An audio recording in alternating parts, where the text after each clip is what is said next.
tuh guys, masjid sebadak-badak tapi aya jamaahannya ya mah aneh.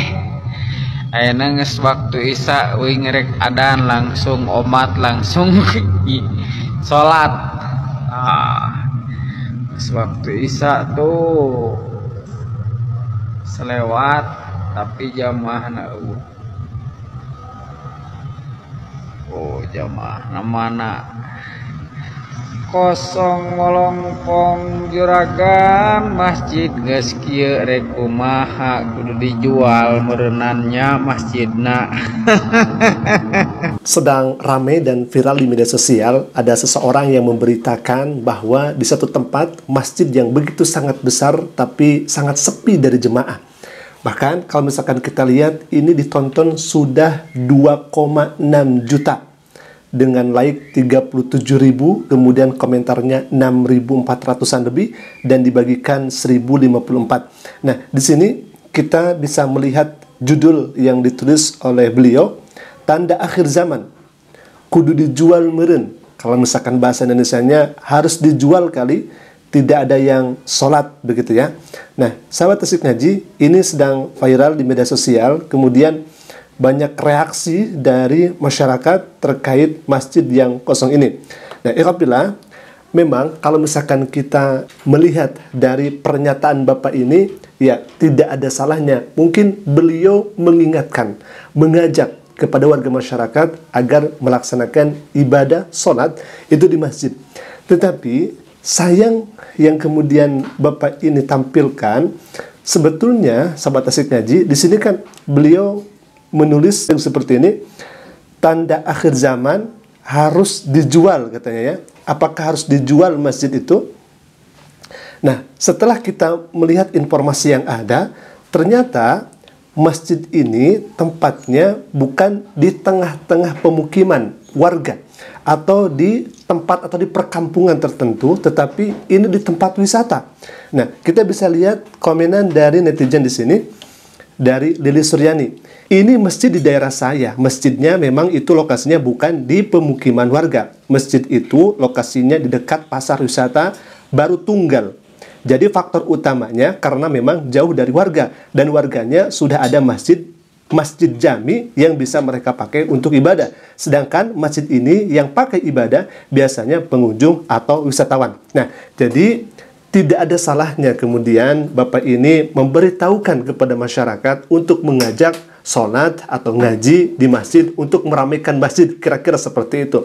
Tetapi kalau misalkan di sini ditulis tanda akhir zaman, kemudian masjid apakah dijual dan sebagainya, ini hemat kami tidak usah berlebihan juga begitu ya. Karena apa? Karena ternyata setelah kita telusuri justru masjid ini bukan di pemukiman warga, tetapi justru di tempat wisata.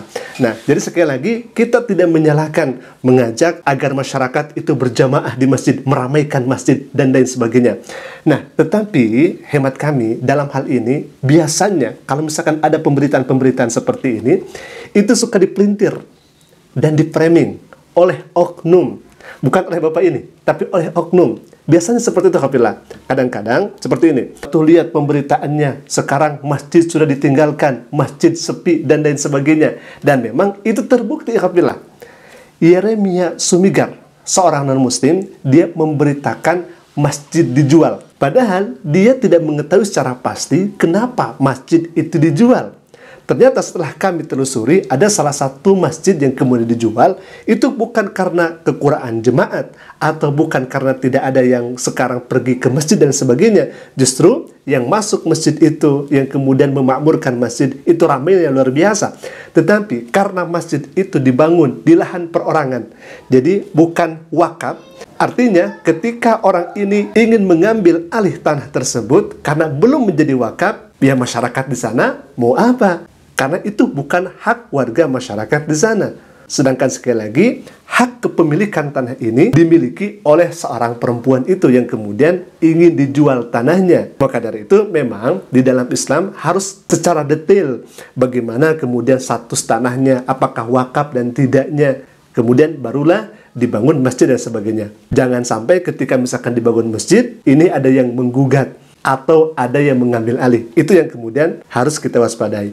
Adapun jemaatnya justru di sana sangat ramai luar biasa. Nah, dikhawatirkan kalau misalkan pemberitaan seperti ini diangkat di media sosial, apalagi ini sudah mengatakan mau dijual karena sepi dan lain sebagainya, ini hemat kami sangat berlebihan. Karena ternyata memang masjid ini bukan di tempat atau di tengah pemukiman warga, tetapi ia di tempat wisata.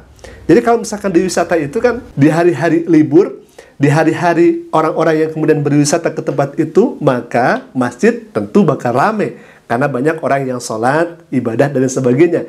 Tetapi kalau misalkan ya seperti ini, tidak ada pengunjung, ya mungkin yang sholat juga hanya imam, kemudian beberapa pengurus di sana yang melaksanakan sholat itu. Dan sekali lagi kita sudah mengetahui bersama, tadi disebutkan bahwa ini tidak berada di tengah-tengah warga atau di tengah-tengah pemukiman. Dan kami sejatinya pernah mengalami sholat di masjid kosong. Bahkan sholat itu cuma 2 orang.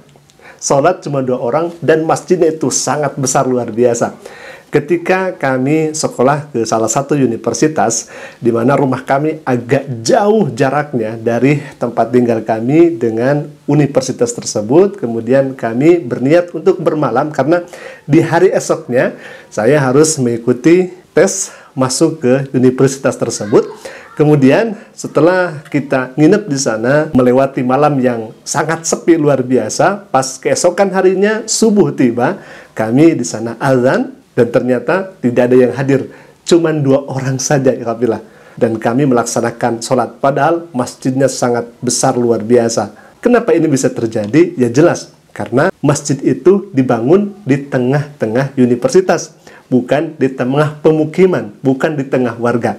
Ya otomatis kalau misalkan masjid itu ingin penuh, rame, maka jelas harus adanya KBM atau kegiatan belajar mengajar, sehingga para pelajar di sana tatkala waktu sholat itu datang, mereka akan menuju masjid terdekat. Masjid mana yang mereka tuju? Tidak lain dan tidak bukan masjid terdekat. Ketika mereka ada di lingkungan universitas, maka masjid universitas yang mereka akan kunjungi. Jadi sebetulnya sekali lagi, masjid yang kemudian disampaikan ini sebetulnya bagus sekali. Bapak ini menyampaikan bagaimana keadaan di sana. Akan tetapi kalau misalkan dengan judul seperti ini, itu hemat kami sangat berlebihan. Karena pada akhirnya memang masjid ini bukan dibangun di tengah warga, di tengah masyarakat, tetapi di tengah wisata. Alhamdulillah, mungkin itu dulu saya sampaikan. Semoga bermanfaat. Aku lukuh lihat dalam pembina. Assalamualaikum warahmatullahi wabarakatuh. Tuh guys, masjid sebadak-badak tapi aya jamaahannya ya madirima aneh. Ayeuna geus waktu isya we ngerek adan langsung umat langsung salat. Waktu isya tuh selewat tapi jamaahna jamaah mana kosong ngolongpong juragan masjid geus kieu rek kumaha kudu dijual meureunannya masjidna.